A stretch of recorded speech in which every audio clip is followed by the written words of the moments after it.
Queridos irmãos, com alegria eu desejo cumprimentá-los com a paz do Senhor. É uma alegria, é um prazer poder estar aqui com vocês, juntos adorarmos a Deus, prestarmos o nosso culto de louvor e adoração e também, por misericórdia do nosso Deus, recebermos dele uma porção da sua palavra. Eu cheguei um pouquinho tarde, devido a um compromisso que eu tive. Eu estava em São Paulo, precisei fazer uma conexão, o voo atrasou um pouco, mas deu tudo certo e eu cheguei em paz e glorifico a Deus por isso. Sou grato a Deus pela vida do vosso pastor, pastor Giovanni, pastor Pablo, que nos fez este tão honroso convite de estarmos aqui. Eu me chamo, como já foi dito, Raduan. Eu sou um jovem pastor, tenho 29 anos, eu sei que não parece, muito obrigado.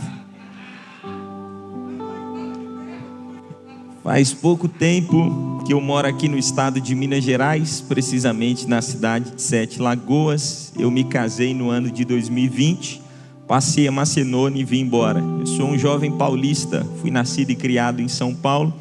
E aí, certa ocasião, vim pregar, vim ministrar em um congresso na cidade de Corinto. Conheci uma mineira que mexeu comigo. Aí sabe aquelas coisas meia coisada, que coisa é gente, e a gente não entende coisa nenhuma, mas no final tem um mistério de Deus. E aí Deus teve vontade, eu tive coragem, passei a Macedônia e vim embora para Minas Gerais. E já 4 anos morando aqui, posso dizer aos irmãos que tem sido bom demais da conta. Estou morando no estado da melhor culinária brasileira e Deus tem me dado livramento, porque eu tenho chamada de Deus para comer e Deus ainda tem me guardado. A experiência frontal ainda não chegou, mas que Deus continue me livrando, me guardando e me dando essa estatura para continuar comendo e não expandindo o tanto que eu como. Graças a Deus por isso. Minha esposa não pôde me acompanhar. Nós estamos com um bebezinho de 27 dias em casa.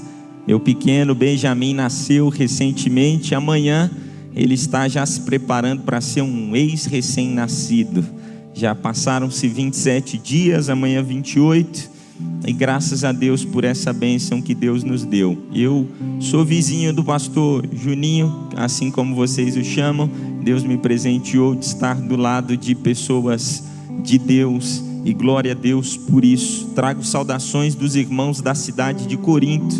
Eu, quando me casei, fiquei um tempo aqui na Assembleia, em Sete Lagoas, mas depois, por livre e espontânea pressão, eu aceitei o desafio de Deus e fui embora para congregar em Corinto. Eu moro em Sete Lagoas, mas congrego em Corinto. E vai entender, e isso é Deus que faz. E é melhor obedecer do que sacrificar. Então trago saudações dos irmãos lá da Assembleia de Corinto. Hoje eu estou meio church, estou mais leve assim, sem terno e gravata, mas graças a Deus por tudo isso. Quem quer ouvir Deus falar por meio da sua palavra? Eu tenho uma palavra de Deus ao seu coração e peço a você que, por gentileza, abra sua Bíblia na segunda carta de Paulo a Timóteo. Segunda carta de Paulo a Timóteo, capítulo de número 1.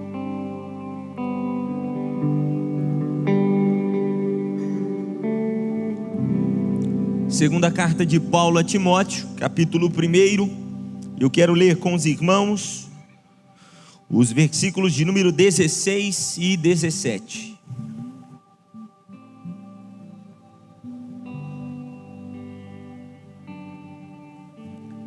Segunda carta de Paulo a Timóteo, capítulo 1, seus versículos 16 e 17, na palavra de Deus, na tradução que tenho em mãos, nos diz da seguinte maneira: O Senhor conceda misericórdia à casa de Onesíforo, porque muitas vezes me recreou e não se envergonhou das minhas cadeias. Antes, vindo ele a Roma, com muito cuidado, me procurou e me achou. Amém.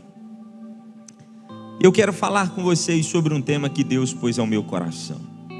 Eu quero falar com vocês sobre a seguinte temática: é durante a provação que os verdadeiros, ou melhor, A provação revela os verdadeiros amigos. A provação revela os verdadeiros amigos. Você pode olhar para esse crente que está ao seu lado e dizer para ele: a provação revela os verdadeiros amigos.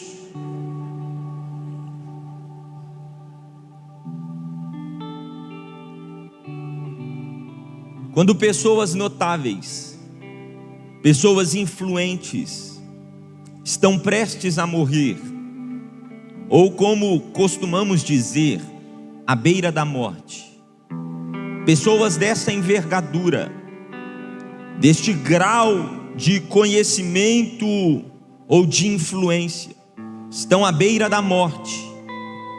O mundo, os amigos, os familiares param para escutar as suas últimas palavras. Certamente, se eu aqui lhe perguntar para que você responda a si mesmo, se você lembra das últimas palavras de um amigo, de um familiar muito próximo que você teve, certamente você vai se recordar da última conversa que você teve com ele, das últimas palavras que vocês trocaram. Essa carta que foi escrita por Paulo ao seu filho na fé, Timóteo, foi escrita quando Paulo estava à beira da morte, nos seus últimos momentos.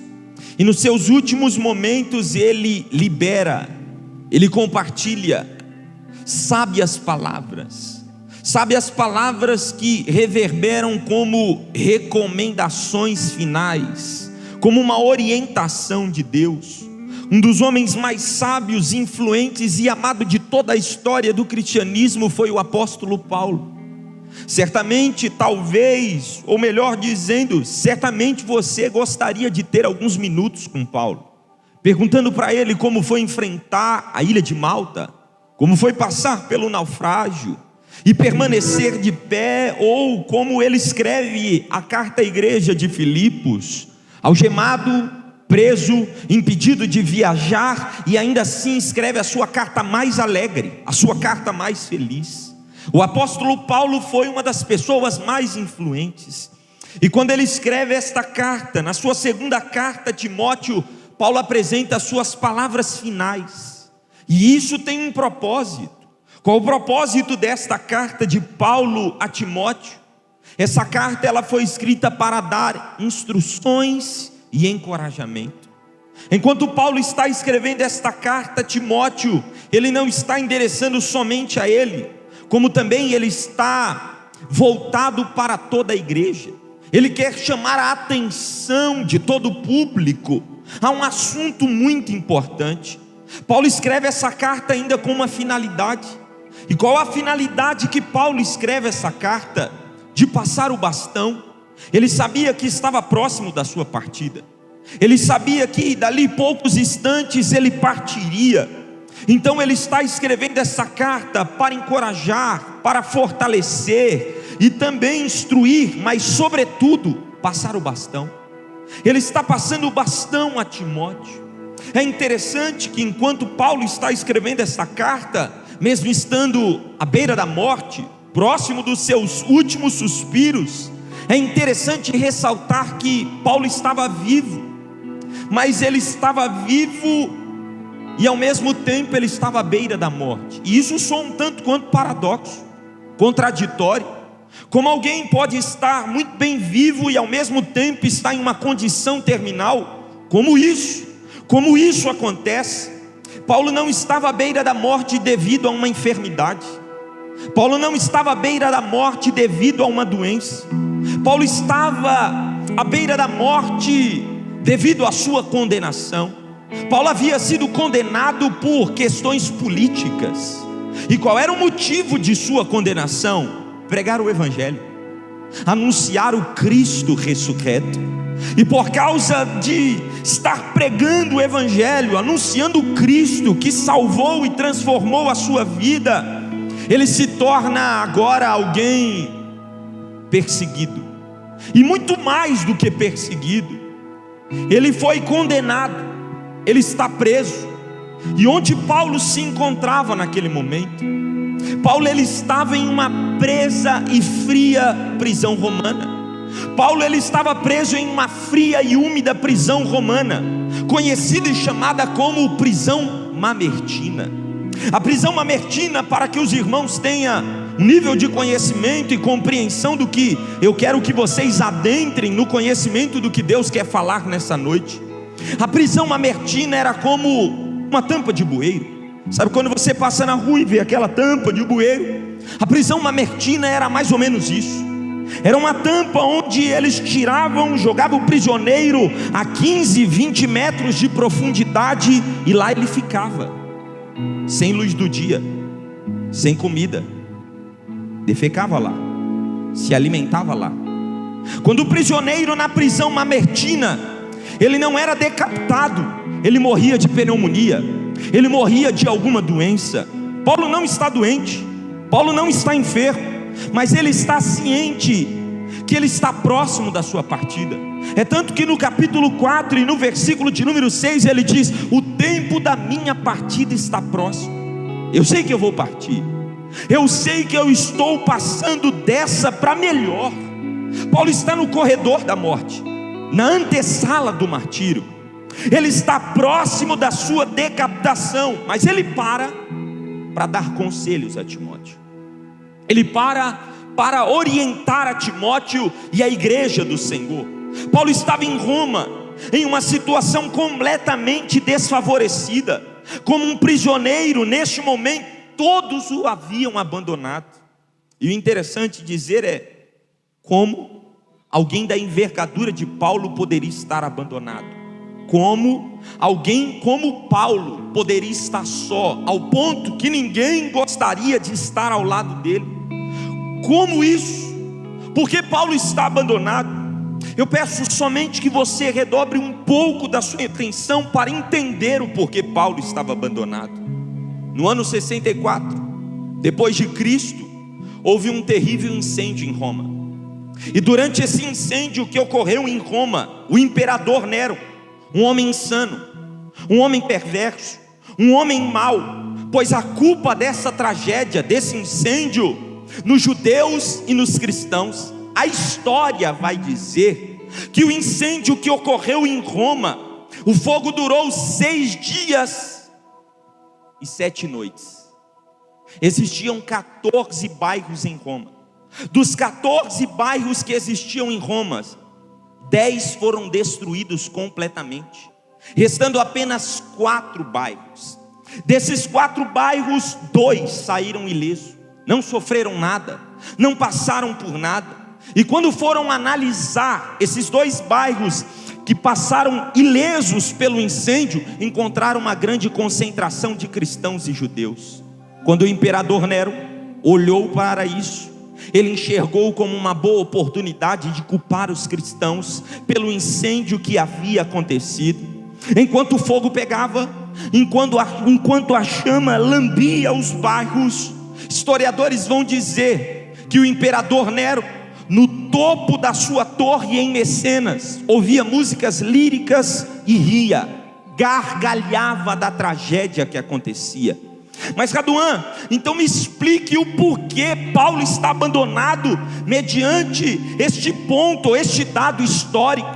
Paulo está abandonado porque neste cenário Nero consegue culpar os cristãos, e culpando os cristãos, ele começa uma grande chacina, ele começa uma grande perversão contra a vida dos cristãos. Nero, encontrando uma boa razão de culpar os cristãos no governo dele, ele prende Paulo, ele leva Paulo à decapitação.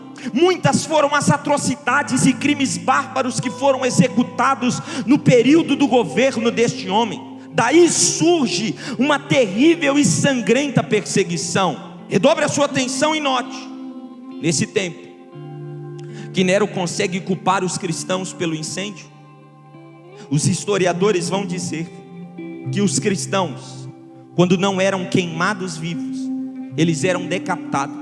Olhe para cá, a história diz que faltou pedaço de madeira para prender os cristãos.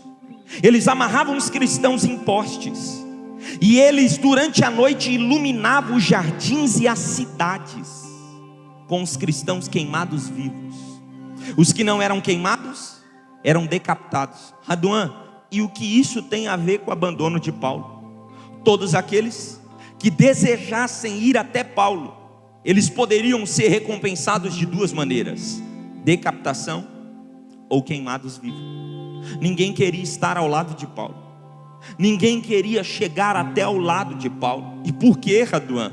Porque todos sentiram medo, todos estavam morrendo de medo, porque estar ao lado de Paulo era ser recompensado com decapitação, era ser recompensado queimado vivo. E todos estão abandonando a Paulo, deixam Paulo de lado. Era perigoso ser amigo de Paulo. E é sobre isso que eu quero falar com vocês nessa noite. Existem provações que nós enfrentamos, que a nossa vida causa perigo a outras pessoas, que a nossa vida, quando as pessoas se aproximam de nós, elas são chacoteadas, ou elas são taxadas, ou envergonhadas por estarem ao nosso lado.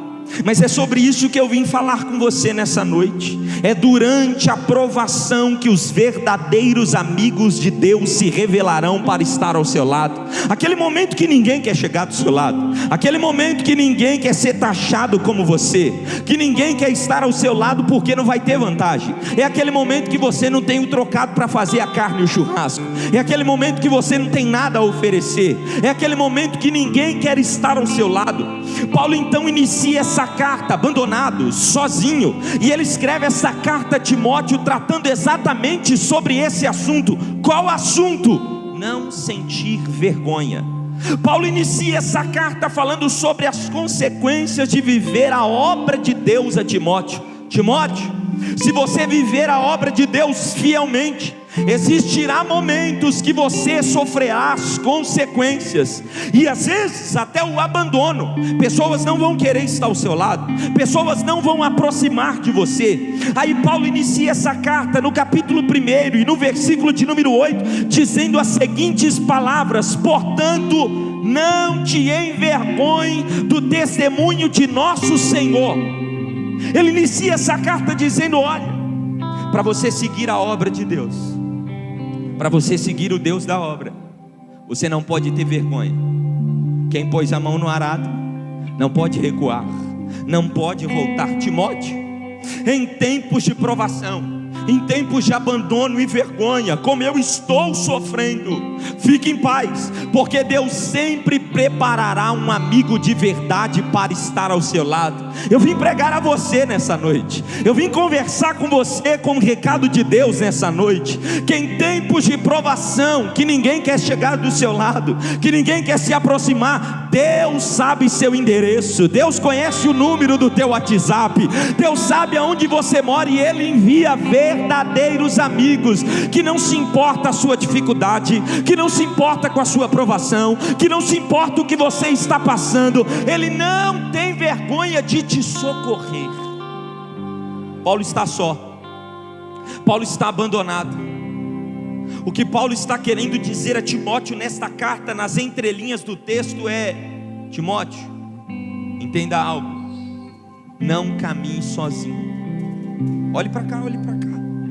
Deus não te chamou para viver isolado, Deus não te chamou para viver em solidão, Deus te chamou para ter amigos. Mas Raduan, não querem, não se aproximam. Depois daquilo muitos se afastaram. Glória a Deus, porque é livramento. Tem hora que algumas coisas acontecem para Deus afastar alguém que só queria estar do seu lado por causa da vantagem. Mas aí Deus prepara as situações, afasta alguém, tira alguém, manda alguém para longe, para revelar que durante a provação só vai ficar quem é amigo de verdade, que só vai permanecer quem é amigo de verdade. O Paulo está lá e ninguém se aproxima dele. Por quê? Poderia ser queimado vivo, poderia ser decapitado. E é neste momento de aparente abandono que surge um homem por nome de Onesíforo. Talvez você nunca ouviu falar sobre Onesíforo, talvez você nunca leu esse texto falando sobre Onesíforo. Prazer, hoje eu quero apresentar ele para vocês. Quem foi Onesíforo? Quem é Onesíforo? Este homem, o significado do seu nome é portador de serventia, ou alguém útil. Onesíforo se apresenta diante do cenário de maior calamidade de Paulo, para dar um exemplo, para deixar algo claro. Ô Paulo, fica tranquilo, Deus viu o seu esforço, Deus sabe o quanto você se entregou, e Deus vai enviar alguém para te socorrer, Paulo. Assim como Paulo recebeu um amigo de Deus, eu vim te dizer nessa noite, Deus vai enviar amigos de verdade para estar ao seu lado. Deus vai arrancar os fingidos, os mentirosos, os fofoqueiros, os caluniadores, aqueles que só chegam para tirar vantagem. Vai enviar amigo de verdade, porque amigo de verdade é aquele que chega na hora da prova, é aquele que chega no momento da calamidade. Onesíforo era um homem prestativo. Paulo está abandonado por tudo e por todos, mas só que no momento da sua calamidade, Deus prepara um amigo de verdade no meio da provação para Paulo. Escute, eu quero que você escute isso com muita atenção e com muita maturidade. Quando nós estivermos dentro da igreja, ou melhor, quando nós fizermos parte da igreja, membresia, membros da igreja, nós não podemos ter uma visão romântica da igreja. Como assim, Raduan? Você não pode olhar este ambiente como um ambiente onde alguém não vai falhar, como alguém que não vai talvez te apunhalar. Nós não podemos romantizar pessoas na igreja. Como assim, Raduan? A igreja é constituída por pessoas que falham, pecadores, pessoas que têm erro. O que você está querendo dizer, Raduan? O que eu estou querendo dizer é que nós convivemos com pessoas, e pessoas falham, pessoas às vezes vão te abandonar, pessoas às vezes vão te deixar de lado, e às vezes nós idealizamos algo que não existe, sendo que a igreja é formada por pessoas imperfeitas. Este ambiente é formado por pessoas que falham, assim como eu falho, você falha, e tem hora que você cria expectativa em alguém. Olha, ele vai me mandar uma mensagem, ele vai me ligar, ele vai chegar até mim. Não! Tem hora que não vai mandar mensagem, tem hora que não vai ligar, tem hora que não vai chegar até você. E por que, Raduan? Porque é o tratar de Deus. Durante a provação, Deus revela pessoas, como também Ele te trata no meio da provação. Mas o que Paulo está querendo dizer a Timóteo é o seguinte: Timóteo, escute algo. No dia da provação, além de Deus revelar os verdadeiros amigos, você precisa aprender uma lição com esse homem chamado Onesíforo. E por que, Paulo? Porque ele era alguém que ajudava sem ter vergonha de quem ele estava ajudando. Como é vergonhoso, feio, pessoas que só ajudam esperando algo em troca. Só que Paulo está mencionando alguém que está o ajudando sem ter vergonha de quem está ajudando. Note, preste atenção. Onesíforo foi ajudar alguém condenado, que estava prestes a ser decapitado, e ele não teve medo de ser decapitado, ele não teve medo de ser queimado vivo, ele não teve medo de ir até Paulo, ele foi até Paulo. Olha o que o texto diz: o Senhor conceda misericórdia à casa de Onesíforo, porque muitas vezes me recreou. Em outras traduções diz assim: muitas vezes ele me animou. Onesíforo não fugiu como os demais, pelo contrário, ele foi animar a Paulo, ele foi recrear a Paulo. O termo, a palavra ânimo no grego significa refrescar. Paulo está dizendo assim: no dia da minha calamidade, Deus enviou uma brisa suave para me refrescar. Clemarra sobre canaia. Eu vim te dizer que no dia da calamidade, Deus sabe a brisa que pode passar lá dentro da sua casa. Que no dia da calamidade Ele sabe quem pode te animar. Raduan, quem é Onesíforo? Onesíforo é aquele chato que te perturba, mas que no final das contas você começa a dar risada e não consegue viver sem ele. Onesíforo é aquele que quando falta na festa, alguém pergunta: cadê o Onesíforo? Não veio? Ah, não vai ser a mesma coisa. Ele não veio, ele não apareceu. Onesíforo é aquele filho que cutuca a mãe, que mexe com a mãe, que puxa o cabelo da mãe, pega na orelha da mãe, que incomoda. Ele é aquele extrovertido, mas é o extrovertido que muitas vezes te livrou da depressão. Ele é aquele que muda o ambiente quando chega. Ele é aquele que quando está no ambiente, ele transforma o ambiente. Ele é aquele que quando chega no ambiente, ele muda, fazendo graça, brincando. Raduan, mas o que é isso? Você está dando arma para o extrovertido? Não, eu estou querendo dizer que muitas vezes ele te salvou da depressão, que muitas vezes ele te socorreu. O Paulo está em um momento de calamidade, Deus envia alguém para recreá-lo. Eu vi um vídeo recentemente, um pai, um vô, um tio, estava à beira da morte. Ele estava com câncer terminal, e o médico disse para ele que ele tinha poucos meses de vida. E ele era o pai brincalhão, o vô que incomodava, o tio que cutucava. E ele disse: eu quero pedir uma coisa a vocês, que no meu velório ninguém chore. Ô pai, você está brincando, né? Ô tio, você está tirando o sarro. Ele disse: não quero que ninguém chore. Ninguém o respeitou. Ele disse: eu vou criar o ambiente para que ninguém chore, fique tranquilo. Ele combinou com uma pessoa e pediu que no velório dele, enquanto o caixão dele estivesse descendo, colocassem caixas de som, caixinhas de som. Estava todo mundo velando. Na hora que estava descendo o caixão, soltaram um play, e ele tinha gravado um áudio. E ele começa: me tira daqui, tá abafado, me arranca daqui. Enquanto estava todo mundo chorando e viram o caixão descendo, alguém olhou e disse: esse é meu vô, esse é meu tio, esse é o meu pai, e é isso que eu vou guardar para a minha vida. O que você está querendo dizer? Quando você partir, como as pessoas vão lembrar de você?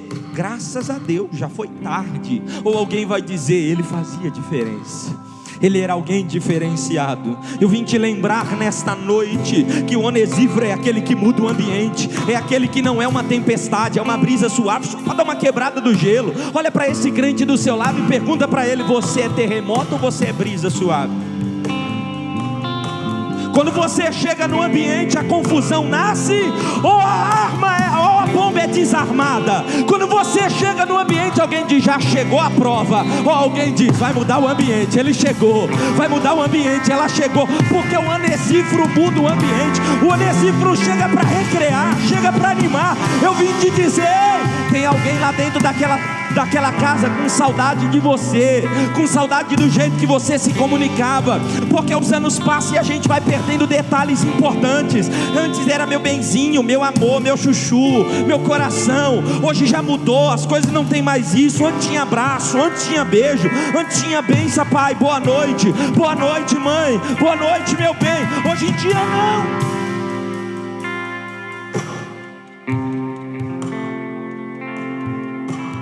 Estou no 4º ano de psicologia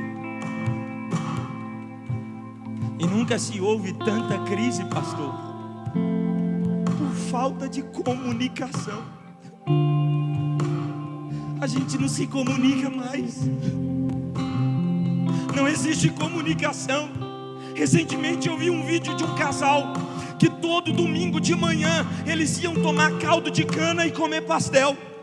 E aí um dia ele olhou para a esposa: 4 anos de casamento, vamos lá amor, tomar um caldo de cana e comer pastel, porque eu sei que você ama caldo de cana. Ela disse: eu não gosto não. Como assim? Eu ia porque eu achava que você gostava, e eu te levava porque eu achava que você gostava. A falta de comunicação. Você conta para alguém que não tem nada a ver, que nem te conhece, um monte de história da sua vida. E tem alguém que é um porto seguro dentro da sua casa, que não vai tirar print, não vai mandar para ninguém, que não vai compartilhar para ninguém, que não vai dizer para ninguém. Tem um Onesíforo dentro da sua casa que você não valoriza. Tem um Onesíforo dentro de você que você não deixa ele ser exalado por causa de uma palavra passada, por causa de algo do passado. Perceba, irmãos, nós temos facilidade de guardar mágoas, mas não temos facilidade de guardar benfeitorias das pessoas. Tem casais que já sofreram ou sofrem. Fulano de tal no ano de 1900 e lá vai bolinha, me disse tal coisa. Pelo amor de Deus, irmão. O Paulo está na prova, ele está em dificuldade, e o Onesíforo entra para recrear ele, para animar ele. E olha o texto, porque muitas vezes, não foi algumas vezes, não foram poucas vezes, muitas vezes ele me animou. Irmão, você tem noção que de onde estava Onesíforo para onde estava Paulo era mais ou menos 1.400 quilômetros de distância, sem avião, sem carro, male um cavalo, e olhe lá, camelo. E esse homem sai de onde ele estava, roda 1.400 quilômetros, chega em Roma. E se alguém perguntasse para ele: por que você saiu de Éfeso e veio aqui em Roma? Eu vim falar com o Paulo. Vamos ali que eu vou te levar para o Paulo. Amarrava ele na tocha e queimava vivo, ou se não decapitava. Esse homem, olha o que o texto diz: antes vindo ele a Roma, com muito cuidado, me procurou e me achou. Ele sai da onde ele estava.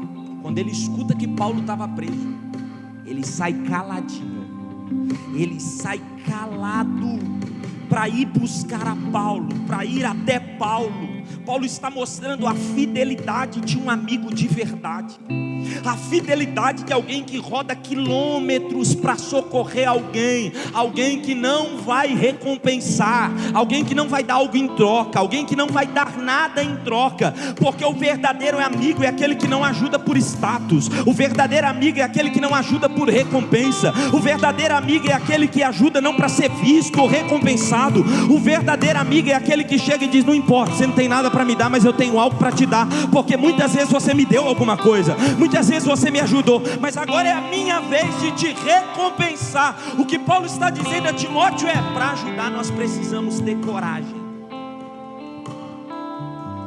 Como assim, Radon? Você já se disponibilizou a ajudar alguém que tinha te contado a metade do que estava acontecendo? E aí quando você chegou e descobriu a bomba chiando que era, não dava mais para fugir. Afinal de contas, você tem coragem. Você disse: já que é a bomba grande, vamos ficar, vou socorrer, vou ajudar. Porque o verdadeiro amigo não é aquele que descobre o tamanho do problema cabeludo e vai embora. É aquele que descobre e diz: vou permanecer, vou continuar aqui. A Bíblia diz: vindo ele a Roma, diligentemente me procurou até que me achou. Ele sai de Éfeso, roda 1.400 quilômetros, chega em Roma, e ele não podia chegar assim: você sabe qual é a prisão de Paulo? Você sabe onde? Ele tinha que procurar. E sabe, torna a dizer, a prisão mamertina era uma tampa de bueiro que eles tiravam, jogavam o prisioneiro lá dentro, tampava de novo e tinha algumas tampas espalhadas. Com licença, imagine o Onesíforo saindo de Éfeso, chegando em Roma e procurando Paulo. Paulo!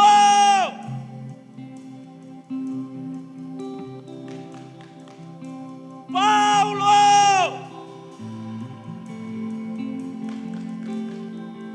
Paulo! Quando Paulo escuta alguém o chamando, talvez ele imagine: chegou a hora, vão me decapitar, chegou o meu momento final. Mas alguém senta do lado da tampa, diz: ô Paulo, vim te matar não, Paulo, sou eu, Onesíforo. Que foi, Onesíforo? Ô Paulo, eu vim te dizer um negócio.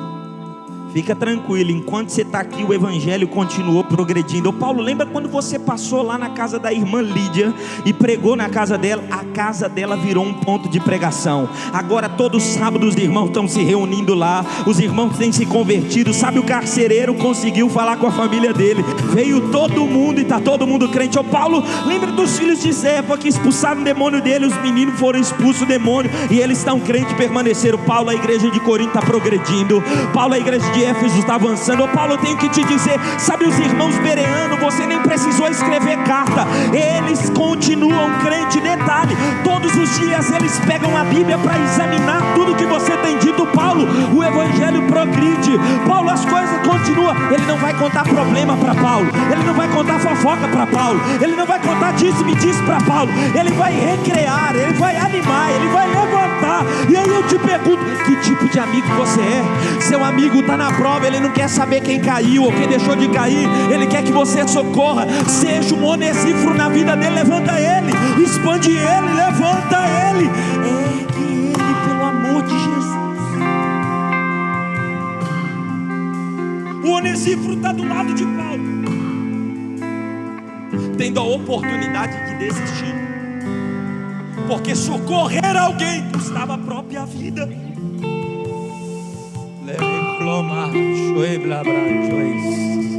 Eu sinto a autoridade de Deus aqui nessa noite. Eu sinto Deus fortalecendo vínculos familiares novamente.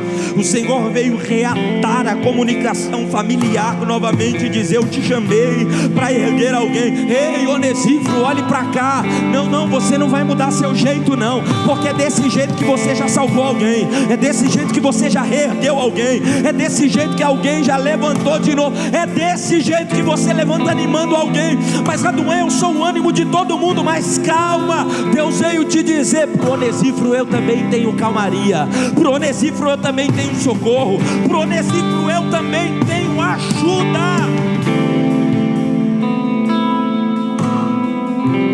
Ele vai animar Paulo, ele vai recriar Paulo.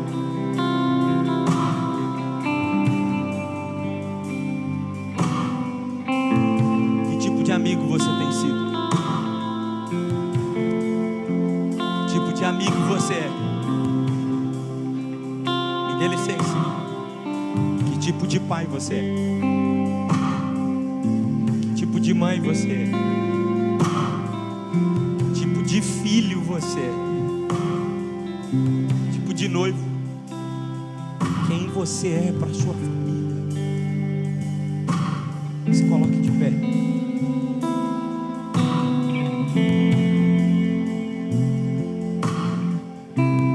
Eu não posso dar rodeios daquilo que Deus pôs ao meu coração.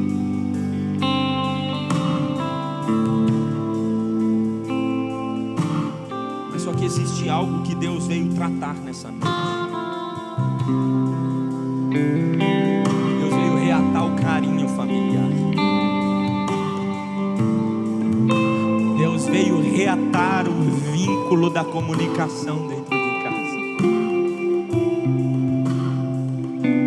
As suas noites não vão terminar mais das mesmas maneiras que era antes. Haverá comunicação do leito, haverá comunicação em casa. Reclamar sobre clamor de Aya. Hoje o Senhor veio te dizer: eu vou enviar verdadeiros amigos, mas antes que eles chegam, seja o melhor amigo para alguém.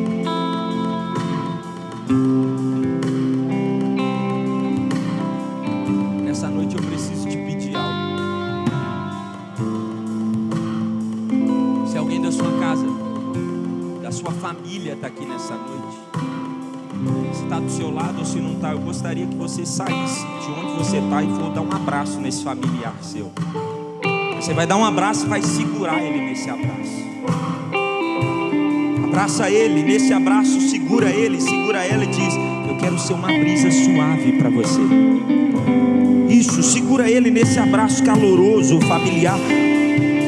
ou amigável e diz para ele: eu quero ser uma brisa suave para você. Me desculpa, eu te amo. Fala para ele: você é o filho que eu amo, você é amado, você é especial, você é importante. Porque o inimigo hoje, o Senhor veio quebrar algo que Ele criou dentro de algumas casas e veio dizer, nessa abertura de clamor profético, Deus veio abrir os horizontes familiares. Deus veio estender um novo tempo de comunicação. O que o inimigo havia criado, Deus veio dizer: hoje eu vou desvincular, hoje eu vou quebrar, hoje eu vou desfazer isso. Continua abraçado com Ele, porque nesse abraço há uma unção de Deus que desce sobre sua casa, há uma unção de Deus que desce sobre a sua família.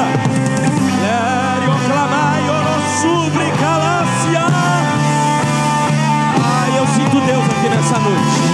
Eu sinto Deus se comunicando com algumas famílias aqui nessa noite. Eu sinto Deus se movendo com alguém aqui dizendo: eu vou devolver o vínculo, tá? Eu vou devolver a amizade, tá bom? Eu vou trazer verdadeiros amigos. Eu vou reatar. Olá, sobre Maia.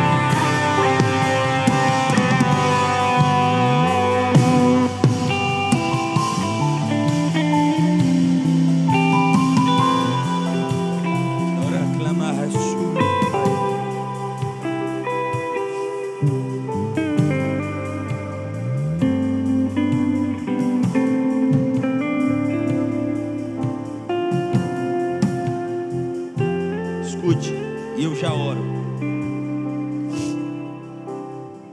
Tem horas que você espera o abraço de fora. Só que tem horas que Deus não envia o abraço de fora. Ele reaça o abraço de dentro de casa.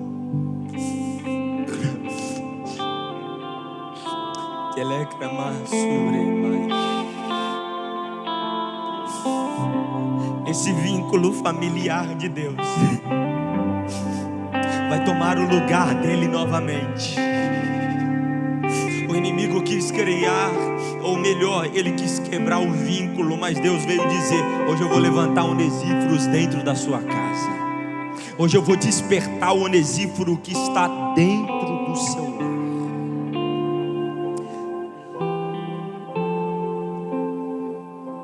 Meus pais ainda moram em São Paulo, pastor.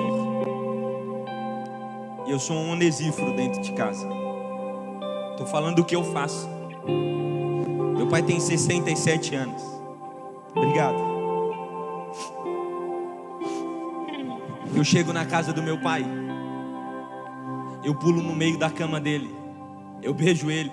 Eu abraço ele. Ele diz: para com isso, menino. Por que você fica fazendo isso? Eu disse: pai, é melhor te beijar e abraçar enquanto o Senhor está quente, do que ter o remorso de te beijar e te abraçar enquanto o Senhor estiver gelado. Aproveita, tá? Fica mais algo de Deus aqui.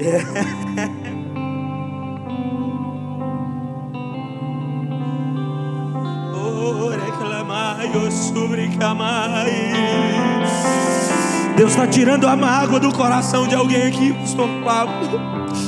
Deus está tratando com a mente de alguém aqui nesta noite, dizendo: eu vou reatar o vínculo familiar, porque eu sou Deus da família.